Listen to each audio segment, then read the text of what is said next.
Dictation start now. I have listened attentively and with respect to many of the speeches made here, and sometimes I have felt as if I was being buffeted by the ice winds of the Cold War, coming from a warm country. I have shivered occasionally at these cold blasts. Speaking here in this assembly chamber, an old memory comes back to me. In the fateful summer of 1938, I was a visitor at a meeting of the League of Nations in Geneva. Hitler was advancing them and holding out threats of war. There was mobilization in many parts of Europe and the tramp of armed men was being heard. Even so, the League of Nations appeared to be unconcerned and discussed all manner of subjects, except the most vital subject of the day. The war had not started then. A year later, it descended upon the world with all its thunder and destructive fury. After many years of carnage, the war ended and a new age was ushered in by the terrible experience of Hiroshima and Nagasaki.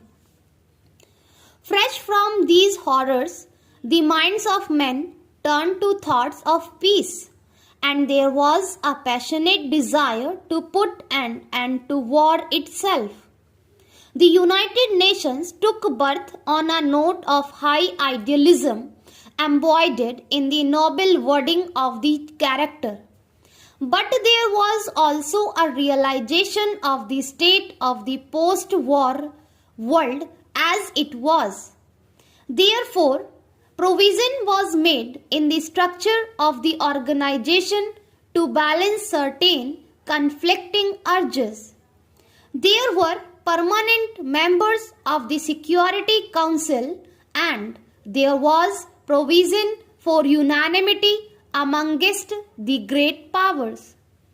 All this was not very logical, but it represented certain realities of the world as it was, and because of this we accepted them. At that time, large areas in Asia and even more so in Africa were not represented in the United Nations, and they were under colonial domination. Since then, the colonial part of the world has shrunk greatly, and we now welcome here many countries from Africa in their new freedom. The United Nations has become progressively more representative. But we must remember that even now it is not fully so. Colonialism still has its strong footholds in some parts of the world, and rationalism are still prevalent, especially in Africa. The United Nations has often been criticized for its structure and for some of its activities. The structure of the United Nations when it started was weighted in favor of Europe and the Americans. It did not seem to us to be fair to the countries of Asia and Africa. But we appreciated the difficulties of the situation and did not press for any changes. With the growth of the United Nations and more countries coming in, its structure today has become still more unbalanced. Even so, we wish to proceed slowly and with agreement and not to press for any change, which would involve an immediate amendment of the Charter and the raising of heated controversies. Unfortunately, we live in a split world which is constantly coming up against the basic assumptions of the United Nations. We have to bear with this and try to move even more forward to the conception of full cooperation between nations. That cooperation does not and must not mean any domination of one country by another. Any coercion or compulsion forcing a country to line up with another country. Each country has something to give and something to take from others. The moment coercion is exerted on a country, not only is its freedom impaired, but its growth suffers. We have to acknowledge that there is great diversity in the world and that this variety is good and is to be encouraged so that each country may grow and its creative impulse might have full play in accordance with its own genius. Hundreds and thousands of years of history have conditioned us in our respective countries, and our roots go deep down into the soil.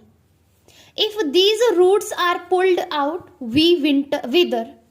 If these roots remain strong and we allow the winds from four quarters to blow in upon us, they will yield branch, flower, and fruit. Many of the speakers from this forum have surveyed the world scene and spoken on a variety of problems. I would like to concentrate on what I consider the basic problem of all. My mind is naturally filled with problems of my own country and our passionate desire to develop and to put an end to the poverty and low standards of living which have been a curse to hundreds of millions of our people. To that end, we are laboring as indeed other underdeveloped countries are doing. Even so, there is something else which we consider is of greater importance. That is peace. Without peace, all our dreams vanish and are reduced to ashes. The Charter of the United Nations declares our determination to save succeeding generations from the scourge of war and to reaffirm faith in fundamental human rights.